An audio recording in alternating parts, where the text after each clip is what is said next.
monde. Comment allez-vous bien? Super, ça va, grâce à Dieu. Merci beaucoup pour votre accueil. Merci encore au pasteur Léandre pour de nous recevoir ici, dans cette belle église. Merci à vous tous, de quelque part au travers moi, d'accueillir la Martinique. Nous sommes heureux de pouvoir partager cet instant de joie, cet instant de paix et d'adoration avec l'église du Seigneur. Que Dieu continue à vous bénir chacun. Alors, au travers vous aussi, hein, vos familles, vos amis, enfin tous ceux que vous côtoyez, que le rayonnement de Dieu déborde et aille aussi vers eux et les atteigne. Alors, recevez les salutations des églises de l'ADDC. ADDC signifie Assemblée de Dieu du Centre, parce que nous sommes principalement localisés au centre de l'île. Alors, notre île compte à peu près 380 à 400 000 habitants. Et il y a un travail qui a été fait par des missionnaires et qui continue à se propager au travers de personnes qui sont des personnes du terrain, hein, qui sont là et qui continuent le travail pour le Seigneur. Alors nous sommes vraiment heureux de pouvoir annoncer que chaque fois il y a des églises qui grandissent, il y a un vrai mouvement de l'esprit qui se fait aussi en Martinique et Dieu nous bénit, Dieu nous fait grâce. Et nous voulons aussi partager ces instants-là, partager ces moments-là avec chacun d'entre vous, avec toutes les localités, toutes les nationalités, tous les pays. De toutes les manières, nous faisons partie de la famille de Dieu, n'est-ce pas? Alors, quelle que soit notre origine, nous sommes des enfants du ciel, des enfants de Dieu. Alors, merci encore pour votre accueil et merci pour cette belle église. Alors, c'est vrai que Léandre et moi, nous nous sommes connus il y a quelques années. Nous avons eu l'occasion de pouvoir l'écouter aussi aux Antilles. Et nous avons eu dès notre première rencontre une belle connexion. Le Seigneur nous a permis de bien nous entendre, de faire des choses ensemble. Alors voilà, aujourd'hui je suis parmi vous. Je l'en remercie beaucoup et je vous remercie encore. Alors ce matin, le titre du message que je vais partager avec vous est « Dieu t'appelle ». On pourrait aussi dire « Le Seigneur en a besoin ». Mais nous choisirons « Dieu t'appelle ». Vous savez, Dieu parle à toutes les générations, de toutes les nations et aussi de toutes conditions. Quelle que soit la condition dans laquelle on est, quel que soit l'âge que nous avons, quelle que soit notre origine, Dieu parle à tout le monde. Dieu parle à tout le monde. La grosse difficulté de l'être humain, c'est de pouvoir discerner ce que Dieu dit, de pouvoir entendre, comprendre et accepter ce que Dieu dit. Alors ensemble, nous allons voir comment cela est possible. Et puis aussi, comment est-ce qu'on peut se projeter dans une dynamique pour pouvoir écouter Dieu nous appeler. Alors je vais vous poser quelques questions. Et vous allez, alors c'est vrai que quand je prêche, j'aime bien avoir les interactions. D'accord? Donc quand on pose une question, s'il vous plaît. Voilà, super. On va bien s'entendre. Est-ce que ça vous est déjà arrivé de vous sentir trop petit pour accomplir une tâche que le Seigneur vous demande de faire? À qui c'est déjà arrivé? Ouais, presque tout le monde dans la salle. Est-ce que vous avez déjà eu cette sensation de vous sentir inutile? Et il y a moins de monde, mais c'est bon. Est-ce qu'on vous a déjà fait ressentir que vous êtes incapable ou que vous êtes un imposteur là où vous êtes? Oui, c'est déjà arrivé aussi. Et est-ce que ça vous arrive aussi parfois de vous sous-estimer? Oui. De ne pas croire en ce que Dieu a mis en vous? Est-ce que ça vous a bloqué dans votre épanouissement? Est-ce que ça vous a bloqué? Oui, non? Oui. J'ai une bonne nouvelle pour vous. Ce matin, on est débloqué. Le Seigneur va débloquer tout ça. Ça veut dire que nous sommes normaux. Tout ce que je vous ai posé comme question, ça nous est arrivé, ça m'est arrivé aussi à certains moments de ma vie. Et je crois que la révélation de Dieu, la parole de Dieu et cette puissance, elle a cette puissance de restaurer, guérir, délivrer, bénir aussi toutes les personnes qui obéissent à cette parole, parce que Dieu parle. Alors, dans Luc, le chapitre 19, le verset 31, Jésus dira à ses disciples, « Si quelqu'un vous demande, pourquoi le détachez-vous, vous lui répondrez simplement, parce que le Seigneur en a besoin. Luc 19, verset 31. Est-ce que tu peux dire à la personne qui est juste derrière toi, le Seigneur en a besoin?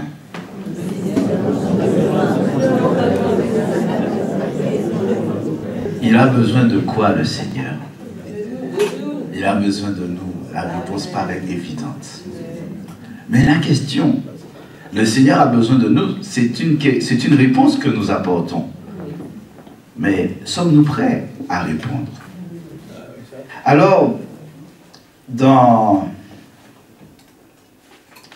cet épisode où Jésus dit à ses disciples de répondre à la question qu'ils seraient susceptibles d'entendre, Jésus va faire une rencontre un peu avant. Mais ce qui est important de comprendre, c'est le Seigneur a besoin. On va voir de quelle chose il s'agit exactement. Mais nous allons resituer un contexte. Et vous allez voir qu'au travers ce que Jésus va répondre, ce que Jésus va donner comme conseil, il va aussi établir un ordre, une discipline, une organisation, une structure. Dieu ne fait pas les choses n'importe comment. Dieu ne fait pas les choses au hasard. Dieu ne fait pas les choses sans savoir où il va. Dieu a un objectif. Et Dieu, quand il t'appelle, il a un objectif pour toi. Dans Jérémie 29, 11, il le dit, « Car moi, l'Éternel, je connais les projets que j'ai formés sur vous, projets de paix et non de malheur pour vous donner un avenir et de l'espérance. Vous me prierez et je vous répondrai. Vous m'invoquerez et je vous exaucerai. » Voilà ce que le Seigneur dit à son Église ce matin. Dieu t'appelle. Jésus entra dans la ville de Jéricho et il la traversa. Or, il y avait là un nommé Zachée. Il était chef des collecteurs d'impôts et riche. Il cherchait à voir qui était Jésus. Mais il ne le pouvait pas à cause de la foule, car il était petit. Alors il courut en avant et grimpa sur un sycomore pour voir Jésus, qui devait passer par là.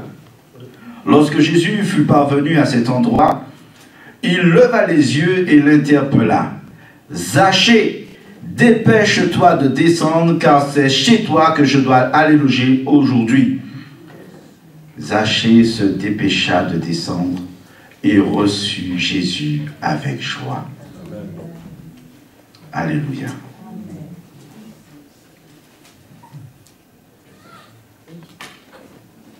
Dans cette image, dans cette scène qui est écrite ici,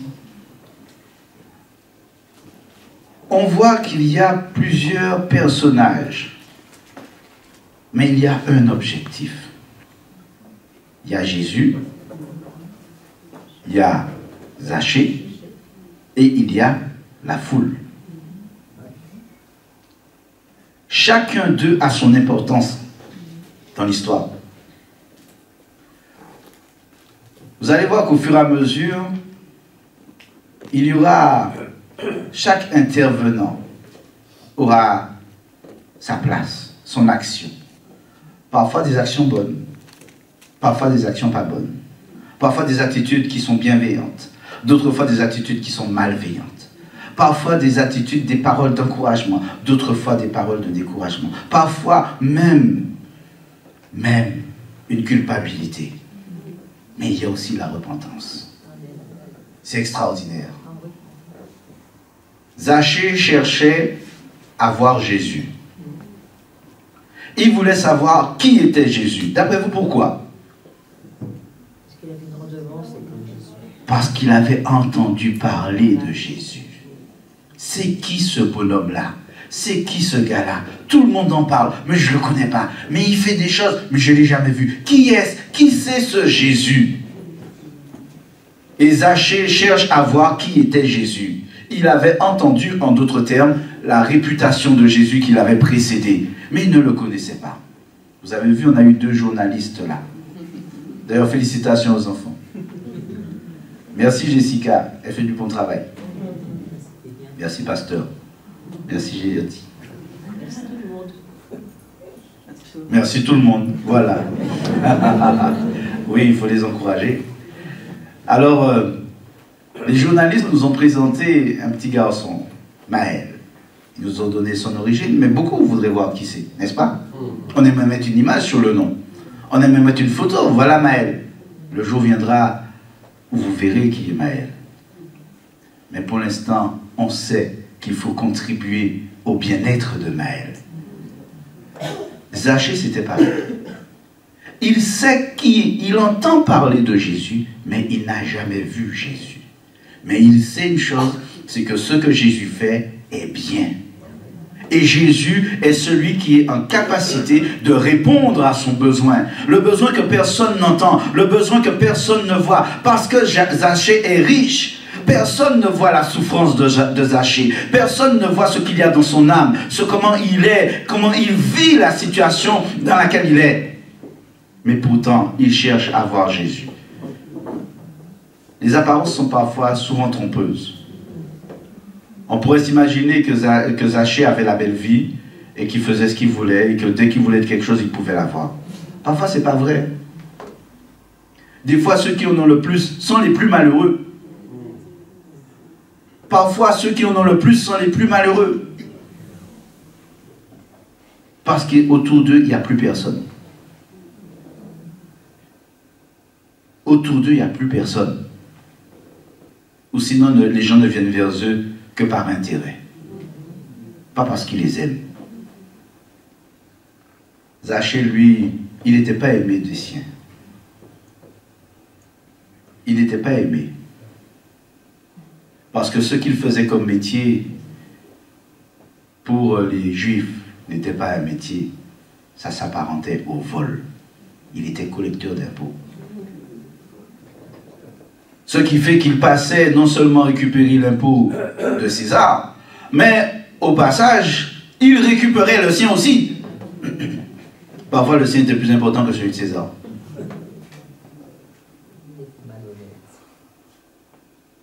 La réputation de Zachée ne donnait pas envie de voir qui il était. Alors que lui, la réputation de Jésus le poussait à savoir qui est Jésus. Parfois, dans nos vies d'avant, on avait peut-être une réputation qui faisait que les gens n'avaient pas envie d'être avec nous. Ou pouvaient être avec nous par intérêt. Mais un jour, nous avons rencontré Dieu pour certains. Pour d'autres, je vous le dis ce matin, n'hésitez pas, ne repartez pas d'ici sans avoir fait cette rencontre avec Christ. La réputation de Zachée, si elle repoussait certains, en tout cas lui, ça ne l'empêchait pas d'aller vers Jésus. Il a voulu savoir qui était Jésus. Et il a mis toute son énergie. Malgré, je dirais, son handicap physique, il était petit. Je dis handicap volontairement, hein. Ce n'était pas qu'il était handicapé, c'est que ça, il n'avait pas toute la capacité de pouvoir, de sa taille toute entière, de voir Jésus. Il fallait qu'il ait accès à autre chose. Il fallait grimper aux arbres. Peut-être que tu es en train de grimper aux arbres ce matin. Peut-être que tu es en train de grimper sur un arbre. Le Seigneur Jésus te dit, comme il a dit à Zachée, dépêche-toi de descendre. Dépêche-toi de descendre, parce que je vais loger chez toi. Voici, je me tiens à la porte et je frappe. Si quelqu'un entend et qu'il m'ouvre son cœur, je vais rentrer chez lui, je vais manger avec lui et lui avec moi. Le Seigneur te demande qu'une chose, descends de ton arbre. Tu cherchais Dieu, ça fait des années. Tu poses à Dieu des questions, ça fait des années. Le Seigneur te répond ce matin. Le Seigneur t'appelle. Dieu veut loger chez toi aujourd'hui. Ce qui se passe pour Zachée, c'est que parfois, notre histoire fait que les gens nous jugent. Et le jugement des gens, quand ils ont vu et qu'ils ont entendu Jésus-Christ, Jésus, Fils de Dieu, Jésus le libérateur, Jésus le Messie, Jésus le Maître, Jésus dit à Zachée de descendre parce qu'il va loger chez lui, ils ont été indignés. Peut-être que ton appel aujourd'hui va indigner les gens de ton entourage. Parce qu'ils diront, mais comment une telle personne qui a une telle vie, qui a fait telle chose, tellement de choses mauvaises, elle va vers Dieu, mais je suis indigné. Mais c'est pas grave. Qui c'est qui t'appelle? C'est Jésus. Quelle est la voix qu'il faut écouter? Jésus. Même si la voix de la foule crie plus que celle de Dieu, écoute la voix de Jésus. Parce que c'est celle-là qui t'emmène au salut. Dieu vous a donné rendez-vous ici. Dieu vous a donné rendez-vous aujourd'hui. Ce rendez-vous, c'est parce qu'il vous a appelé et vous avez répondu. Cette parole de Jésus va complètement bouleverser la vie de Zachée.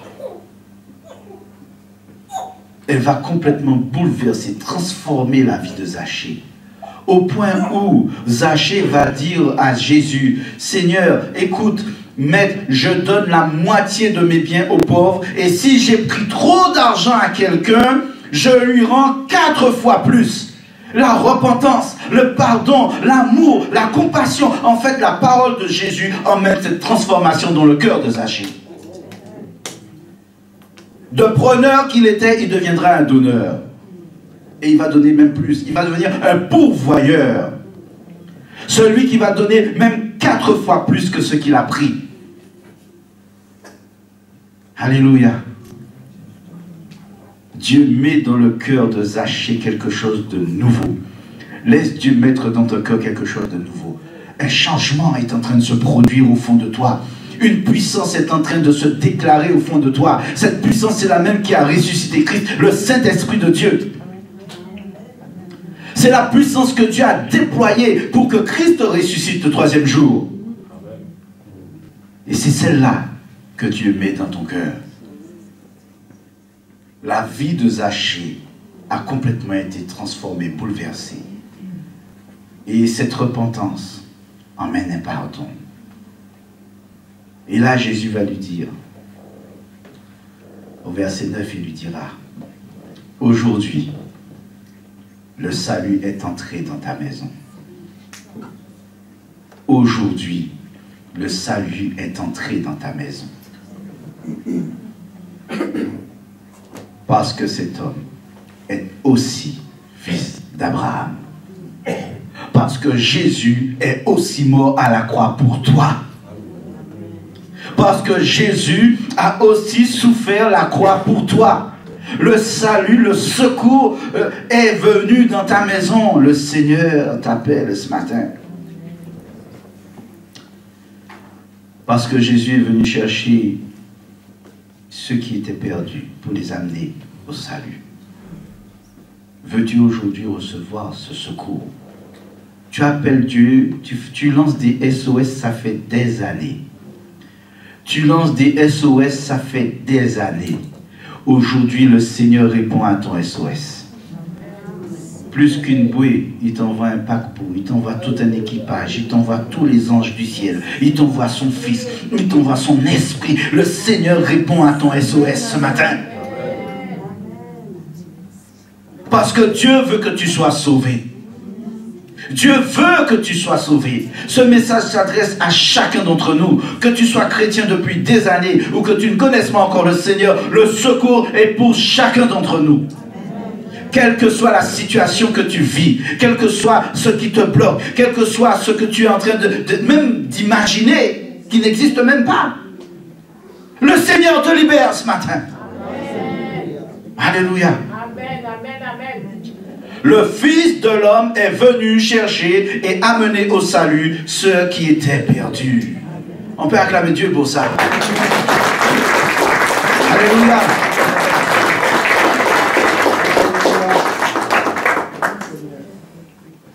Jésus t'appelle. Descends de ton arbre. Descends de ton sycomore. Tu t'appelles peut-être pas Zachée. Il y a des Zachées parmi nous. Hein? Des Zachées, des Zachettes. Mais oui. Descends de ton arbre, Jésus t'appelle, il veut rester avec toi. Je vous pose une question. Réfléchissez, mais pas trop longtemps. Hein. Quel est l'endroit le plus sûr de la planète?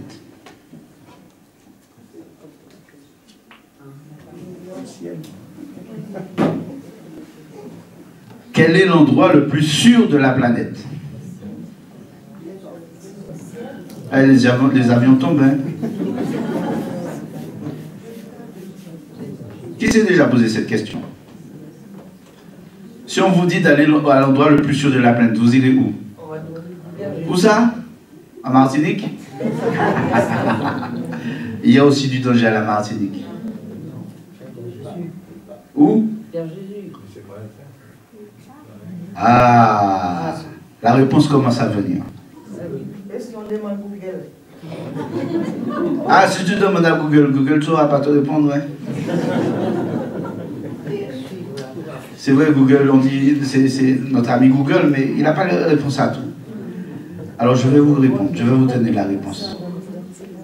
Et quand vous verrez la réponse, ça va normalement booster votre foi. L'endroit le plus sûr de la planète, c'est là où Dieu vous conduit. Est-ce que vous savez pourquoi? Oui. Pourquoi? Parce qu'il a un objectif à nous former. Tout, c'est pas tout à fait ça. On est dans sa main. Exact. En fait, c'est l'endroit où Dieu nous conduit, parce que si c'est Dieu qui te conduit, forcément il est avec toi. J'ai jamais vu la voiture se conduire toute seule. Le chauffeur de taxi qui t'emmène à l'adresse où tu es, il est forcément avec toi dans la voiture. Et si c'est Dieu qui te conduit, l'endroit le plus sûr de la planète, même si c'est sur un champ de bataille, même si c'est dans la plus grande des guerres, c'est l'endroit où tu es le plus en sécurité parce que Dieu est avec toi. Amen. C'est pas là où tu vois les choses se faire et puis où il y a une sorte de paix qui est ambiante. C'est là où Dieu te conduit. Amen. Parce que Dieu est ton protecteur. Amen. Jésus a appelé Zachée pour lui dire, viens, je vais te garder. La foule était indignée. La foule avait déjà rejeté Zachée. Mais Jésus l'a récupéré. Vous savez, pour l'Église, il y a une grande leçon au travers de ça. Ça veut dire que l'Église est appelée à accueillir tous ceux qui viendront, quel que soit leur passé, quel que soit... Vous verrez, hein, des gens viendront dans cette Église. Vous allez voir des gens que vous n'avez pas l'habitude de voir. Vous allez voir des jeunes qui arrivent avec des tenues que vous n'avez pas l'habitude. L'Église doit avoir un cœur comme pour le Seigneur, pour lui dire, descends de ton âme, Jésus te veut. Viens, le Seigneur va te transformer. Viens, le Seigneur va changer ta vie. Viens, le Seigneur va t'ouvrir les portes. Dieu parle à toutes les générations. Vous verrez des gens qui ont eu des mauvaises vies venir ici. C'est le miracle de Dieu. Et l'Église va devoir dire, Alléluia, ils étaient perdus, mais le Seigneur les a amenés au salut. Alléluia, on peut acclamer Dieu pour ça. Des générations et des générations, des foules vont venir dans ce lieu. Le Seigneur fera que même l'Église sera trop petite. Et vous aurez même, les jeunes, vous aurez votre propre culte. Pasteur, prépare-toi. La bénédiction, la pluie descend. Amen. La pluie descend. Alléluia. Chaque personne ici a reçu de Dieu une grâce.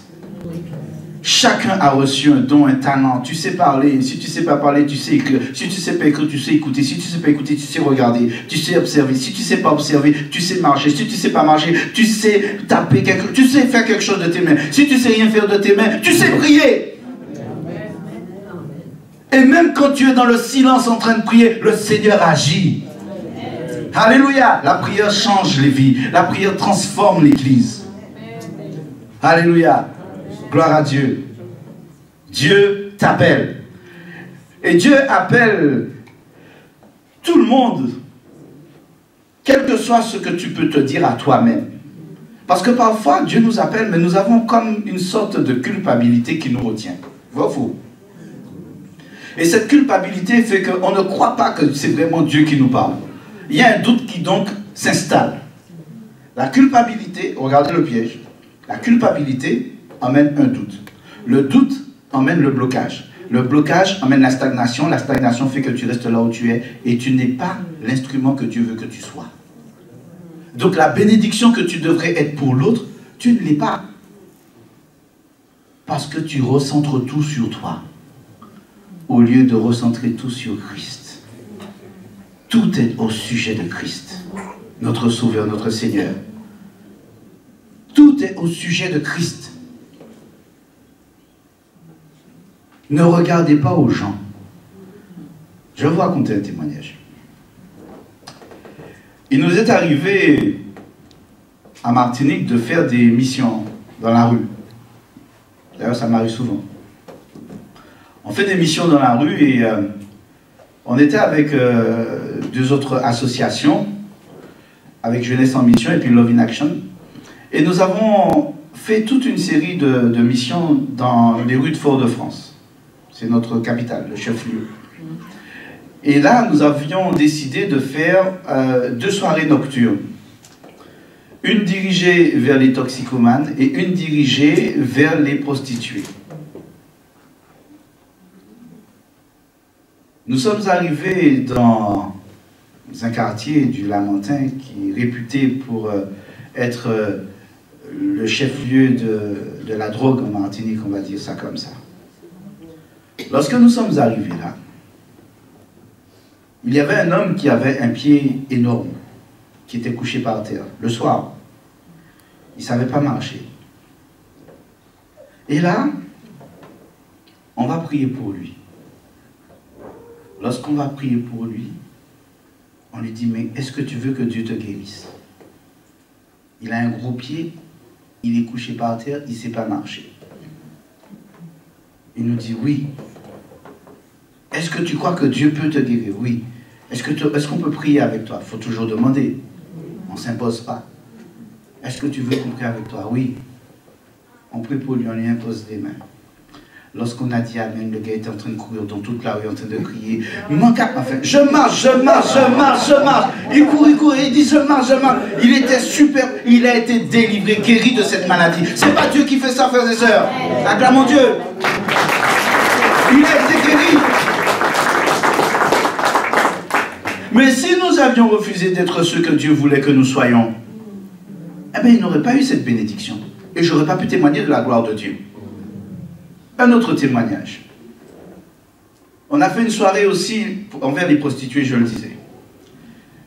On arrive dans les rues, il y avait une traductrice avec nous parce que la plupart des prostituées, elles ne parlent pas français.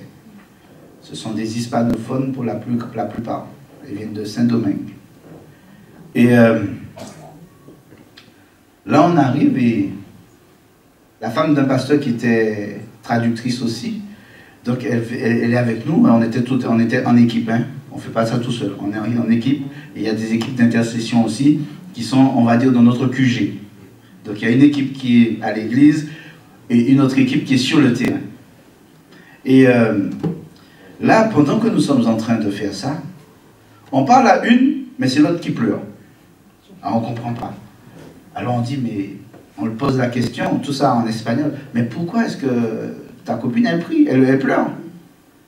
Et là, elle va vers elle, lui pose des questions, et là, on apprend que cette femme qui se retrouve dans les rues de Fort-de-France, en train de se prostituer, c'est la fille d'un pasteur. En fait, Dieu est venu la chercher dans le trou. Dieu nous a envoyés pour lui rappeler qui elle est. Et vous savez quoi? Quelques mois plus tard, la femme de ce pasteur allait en mission à Saint-Domingue. Vous savez qui elle a vu? Cette femme qui était retournée chez elle, à l'église, en train de prier et d'adorer Dieu. Ah ouais, on peut dire gloire à Dieu tout fort. Hein? Ah ouais. Dieu béni. Et j'aurais tout plein de témoignages comme ça à vous donner. À l'église, une fois pendant le service, on fait des veillées de prière à l'église. Et quand on fait des veillées, nous, c'est de 20h30 à 6h du matin. 6h du matin, il fait déjà jour chez nous. Il fait déjà jour, mais vraiment jour. Et il fait déjà jour, et c'est avec un petit déjeuner, tout compris. Pendant toute la nuit, c'est la prière, c'est les louanges, c'est les échanges, et on prie sous toute forme. Toute forme de prière est admise. On a même notre war room, notre salle de prière, notre salle de guerre, Là où les gens vont prier, là où ils ont besoin d'intimité avec Dieu, on dira aussi notre chambre haute. On va le dire comme ça pour rester plus biblique. Et donc ce sont des espaces que nous mettons à disposition pour permettre au plus grand nombre d'être là. Et ça, c'est tout le monde qui est concerné, toutes les générations de femmes, familles, enfants, hommes, tout le monde est concerné par, et tout le monde agit, tout le monde est actif dans ces temps-là. Et là, ce que nous faisons pendant ces temps-là, il y avait une dame, le lendemain matin, donc, elle vient me voir, elle me dit, pasteur, je lui dis oui, elle me dit, je t'entends. Alors, je dis, eh bien, oui, je sais que tu m'entends, on est là depuis tout le soir. Alors, elle avait été invitée par une amie, elle n'était pas de notre église. Et elle vient me voir, elle me dit, pasteur, je t'entends. Je dis, oui, je sais que tu m'entends, puisqu'on est en train de parler. Pendant la nuit, on a parlé, je t'ai vu. Elle me dit, pasteur, je t'entends. Pour moi, c'est normal. Vous me comprenez, puisqu'on parle. Elle me dit ça 3 fois. Alors là, je suis intrigué. Je dis, mais en fait, pourquoi tu me dis ça? Elle me dit, mais parce que je n'entendais pas avant. Oh. Je suis sourde, en fait. Et là, elle entend. Dieu a débloqué ses oreilles. Amen. Ça, c'est le Saint-Esprit qui fait ça. C'est Dieu qui fait ça. Et il n'y a pas eu besoin d'intervention de qui que ce soit. C'est pas quelqu'un qui est venu lui imposer les mains. C'est pas quelqu'un qui est venu dire sois guéri. Le Saint-Esprit a fait son action directement. Dieu parle tantôt d'une manière et tantôt d'une autre. Notre mission, c'est de faire attention. Dieu t'appelle. Sois la bénédiction que Dieu veut que tu sois. Alors, même si tu te sens incapable, même si tu te sens indigne, même si tu penses que tu as trop de péchés, Jésus s'est fait pécher pour que nous ayons la vie. Les péchés de l'humanité, il les a portés pour nous libérer. Alors ne me pose pas de péché sur toi. Jésus à la croix portait ton péché passé, présent et même à venir. Ceux auxquels tu n'as même pas encore pensé, Jésus a déjà été condamné, cloué, et il a déchiré l'acte qui nous condamnait à la croix pour que nous soyons pardonnés. Ce n'est pas une permission de péché que Dieu donne. C'est bien au contraire. Garde ton cœur pour ne pas pécher. Alléluia. Le Fils de l'homme est venu chercher ceux qui étaient perdus, pour amener au salut ceux qui étaient perdus. Et Dieu donne à qui il veut ce qu'il veut, la quantité qu'il veut. Dans son amour, Jésus a appelé Zachée, comme Jésus nous appelle tous aujourd'hui. Et dans son amour, Dieu nous équipe. À certains, il donnera un talent. À d'autres, il donnera 2. À d'autres, il donnera 5. Mais quel que soit le chiffre, personne ne peut dire qu'il a 0.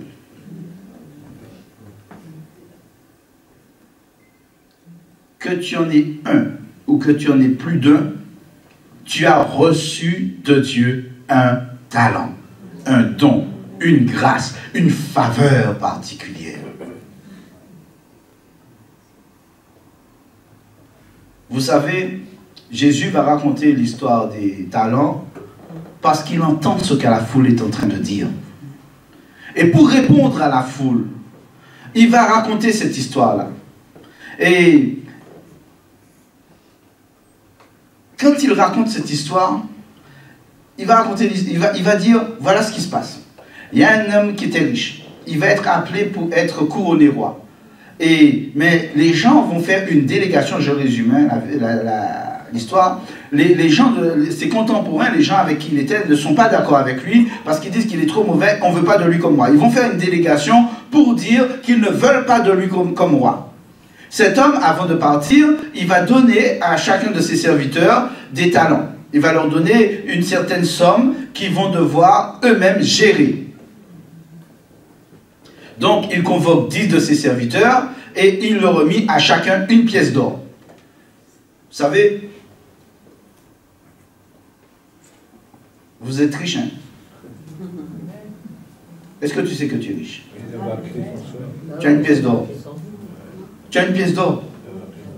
Et c'est une pièce d'or qui est incorruptible. Le temps n'a pas d'effet sur cette pièce d'or. Parce que c'est Jésus qui te l'a donné. L'or du ciel vaut plus que l'or de la terre. Tu as une pièce d'or.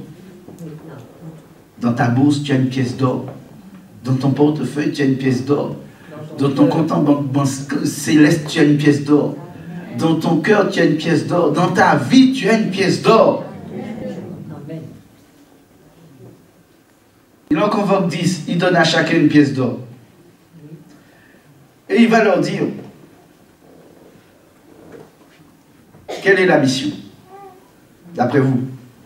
Imaginons que vous êtes, vous, des patrons. Vous confiez à vos ouvriers votre entreprise. Qu'est-ce que vous leur dites? Allez, c'est vous les boss. Oui? Oui? Mais au fond, là, c'est vous les chefs. Vous dites quoi? Multiplier, fructifier. Valoriser mon entreprise, faites-la gagner beaucoup d'argent. Il ne faut pas qu'on ait honte de ça. Hein? Mais c'est le but. Tout ouvrier doit faire en sorte que son patron soit fier de lui et travaille et donne le meilleur de lui-même. Et vous faites confiance à vos ouvriers, vous leur dites, faites fructifier mon entreprise. C'est logique. Mais là, l'ordre de mission est donné. Le maître dit, faites fructifier mon argent jusqu'à mon retour. Investis l'argent que je t'ai confié, ce n'est pas le tien. C'est à moi. Je te le confie. Tu l'as reçu. Mais dans le but de le faire fructifier. Comprenons bien, hein? Parce que des fois on a tendance à s'attribuer ce que Dieu nous a donné, ce qui n'est pas à nous. Et là Dieu va te demander, qu'as-tu fait de ce que tu as reçu? Et si tu as reçu, pourquoi tu te glorifies puisque tu l'as reçu? Ça ne vient pas de toi, c'est moi qui te l'ai donné. Faites fructifier mon argent jusqu'à mon retour. Alors, cet homme-là, bien qu'il soit détesté, il a été quand même couronné roi. Remarquez bien ce qui se fait là. L'homme qui part, c'est un patron. On va mettre la chose à notre niveau, aujourd'hui, là, 21e siècle. On a connu M. Macron en tant que travaillant à la Cour des comptes. Mais le même monsieur qui travaille à la Cour des comptes, aujourd'hui, quand on le regarde, il est président. Le maître est parti en tant que maître. Mais quand il revient, il est roi. C'est-à-dire que son autorité est allée un cran plus haut. Même ceux qui étaient contre lui n'ont aucun pouvoir sur lui. Si avant ils avaient un pouvoir parce que c'était un homme comme eux, qui était dans la même société qu'eux, ils pouvaient lui dire ce qu'ils voulaient, même ceux qui étaient au même rang que lui, mais là c'est pas pareil. C'est pas pareil. C'est de la même manière que Dieu, quand il te confie ton talent, il te confie un talent qui te donne une responsabilité, une autorité, un pouvoir. La personne que tu étais avant d'avoir le talent n'est plus la même quand tu as le talent. Parce que tu as une autorité légitime, tu ne l'as pas volée, c'est Dieu qui te l'a donné. Tu as un pouvoir, une puissance qui vient complètement de Dieu. Et cet homme-là, il revient et il demande à ses serviteurs de lui rendre compte. Jésus va revenir. Et je vous le dis, hein, Jésus revient bientôt. Amen. Jésus revient, les signes, tout ce que nous voyons est en train d'attester que Jésus revient bientôt. Amen. Jésus revient et il va demander à chacun, qu'as-tu fait de ce que je t'ai donné? Celui-là va dire, bon, je l'ai investi, j'ai gagné le double. L'autre va dire, j'ai gagné aussi.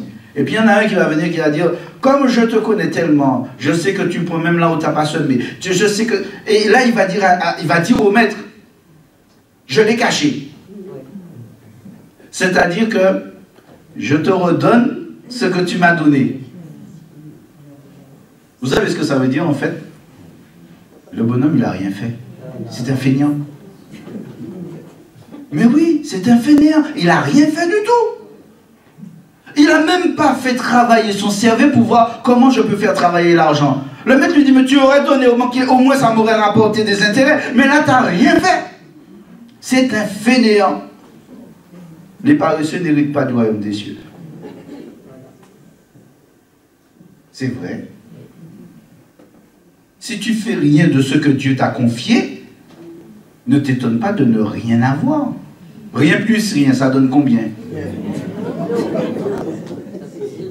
Ouais, ben ok, on a fait les mêmes écoles. Rien plus rien, ça donne rien. Rien multiplié par rien, ça donne rien. J'ai jamais vu rien plus rien donner quelque chose. Il n'y a que Dieu qui, à partir de rien, fait quelque chose. Il a créé tout ce qui existe à partir de rien. Mais c'est Dieu qui l'a fait. Et Dieu a tout fait pour qu'à partir de ce qu'il a créé, que nous puissions faire des choses extraordinaires.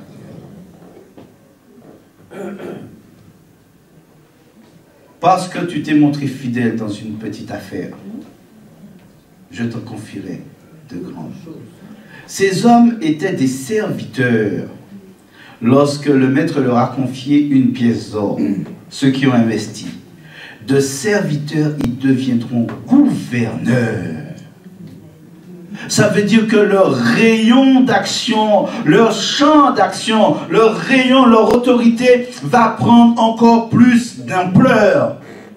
C'est ce que Dieu veut pour toi. Même si tu te sens petit comme Zachée, que tu dois grimper aux arbres pour voir Jésus. Quand Jésus t'appelle et te dit de descendre, c'est pour faire de toi un gouverneur, un ambassadeur. Ton rayonnement va augmenter, ta puissance va augmenter, ta foi va augmenter parce que l'Esprit de Dieu en toi produit un changement. Alléluia. Ne reste plus dans cette condition. Ne sois plus passif, ne sois plus passive, mais investis ce que tu as. Investis ce que tu as reçu de Dieu. Parce que nous avons tous reçu quelque chose de Dieu. Et je le redis, tu sais certainement prier. Même quand tu te dis je ne sais pas prier, c'est pas vrai. Prier, c'est pas difficile, c'est pas compliqué. C'est ouvrir son cœur à Dieu. C'est pouvoir intercéder en faveur de quelqu'un, en faveur de l'Église. Priez pour votre pasteur, priez pour sa famille, priez les uns pour les autres, priez pour les services, priez pour ceux qui s'engagent dans l'œuvre, priez pour la ville, priez pour ceux qui dirigent la ville, priez pour le pays. En fait, on peut avoir différents niveaux d'intercession. En partant de la personne pour arriver à la population, à la nation, et voire même au monde entier. Ça, tu sais le faire. Et tous, on sait le faire. Toutes les générations savent prier. Je vais vous raconter une histoire. Un petit garçon, un jour, on lui demande de prier pour bénir le repas. On lui demande de rendre grâce pour le repas. Le petit garçon, il ne sait pas trop dire les mots, mais il connaît bien son alphabet. Il va réciter l'alphabet. Et quand il a fini, il dit A, B, C, D, etc. jusqu'à Z. Et puis quand il finit, il dit Seigneur, tu connais mon cœur, fais les mots avec les lettres. Et il a dit Amen. C'était la plus belle prière. Mais oui, parce que pour lui, il ne savait pas prier comme les grands. Mais il connaît son alphabet. Et il sait que les mots sont faits à partir de lettres. Eh bien, il a eu suffisamment d'intelligence pour dire Seigneur, fais les mots qui sont dans mon cœur. C'est simple. Mais qu'est-ce que c'est beau, dit-on. Des fois, si vous ne savez pas, ben faites comme lui. Et Dieu va même plus loin. Dieu va dire, même un soupir que tu fais est une expression de prière que Dieu comprend. Amen. Une larme que tu verses est l'expression d'une prière que Dieu comprend aussi. Alors, laisse Dieu te guider dans ta prière. Même quand on est dans la grande assemblée, n'aie pas peur de la personne qui est à côté de toi. Elle est faite comme toi, elle a les mêmes besoins. Elle s'est peut-être retrouvée aussi dans le même contexte à un moment donné. Il ne faut pas plus de courage pour quelqu'un pour prier que pour dire ben, Seigneur, je suis fatigué. Seigneur, j'ai besoin de toi. Seigneur, merci. 2 mots. Seigneur et puis merci. Restez avec moi. Seigneur, merci. Et c'est une belle prière. Il ne s'agit pas de faire des prières qui font des kilomètres, et puis à la fin, on ne sait même pas ce qu'on a dit. On dit Amen, mais on ne sait même pas ce qu'on Amen à quoi. Il faut mettre simple. Même si je suis simple plusieurs fois dans la même réunion, mais je préfère rester simple. Dieu te fait sortir du rôle du serviteur pour devenir gouverneur parce qu'il croit en toi. Dieu croit en toi, même si toi tu ne crois pas en toi, mais Dieu croit en toi. Dis ça à ton voisin, à ta voisine. Dieu croit en toi. Alors maintenant que tu lui as dit, parce que je t'ai dit, maintenant, confesse ça sur sa vie, déclare-le sur sa vie. Dieu croit en toi. Dieu croit en toi.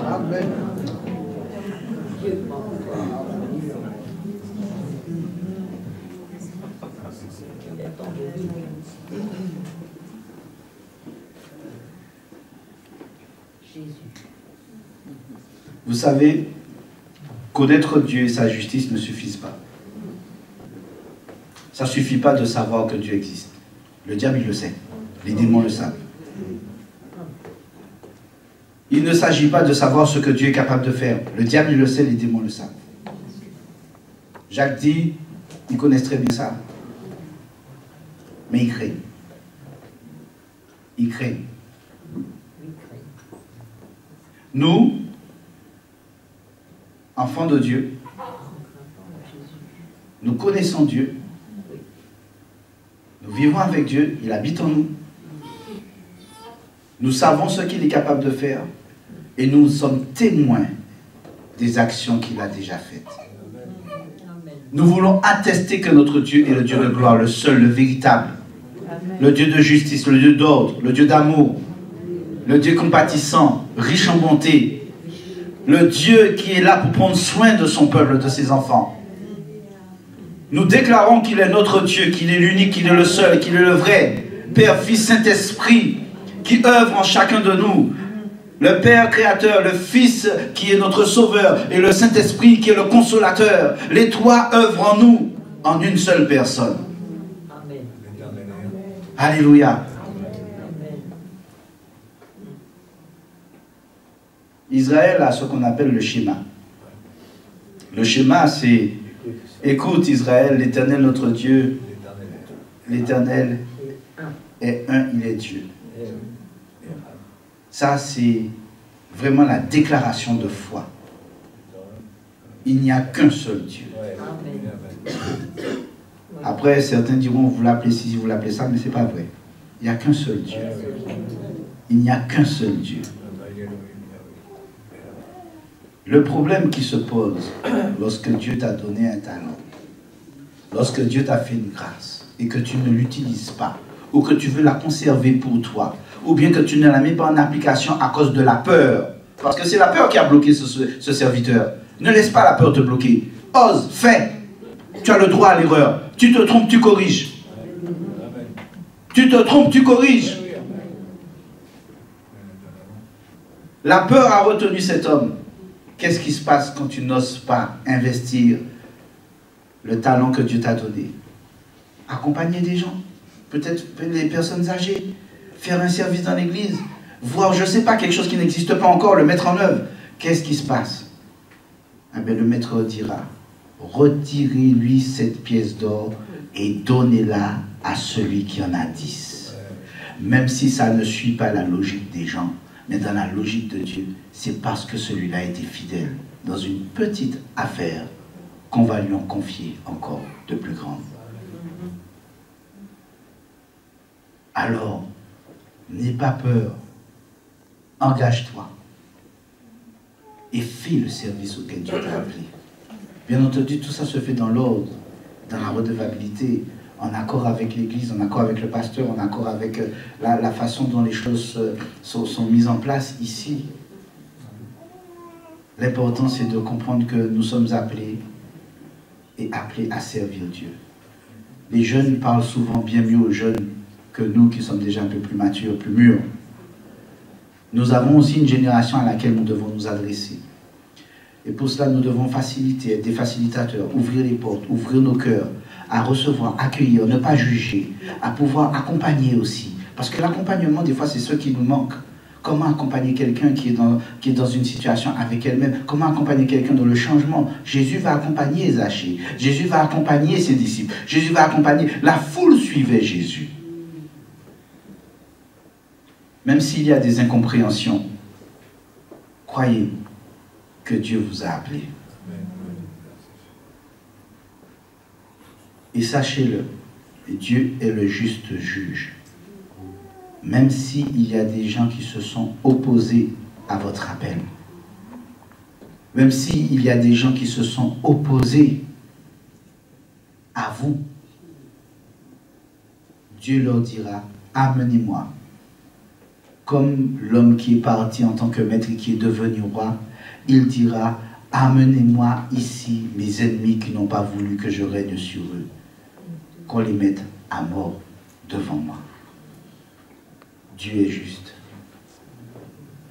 Dieu ne prend jamais l'innocent pour coupable, ni le coupable pour un innocent.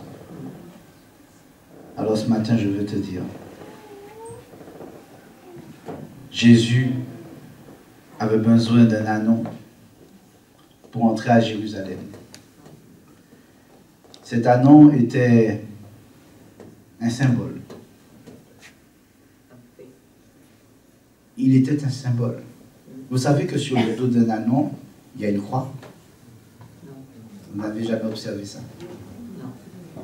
Oui, il y a une croix, toute la colonne vertébrale qui arrive au niveau du poitrail, enfin en haut là, du dos.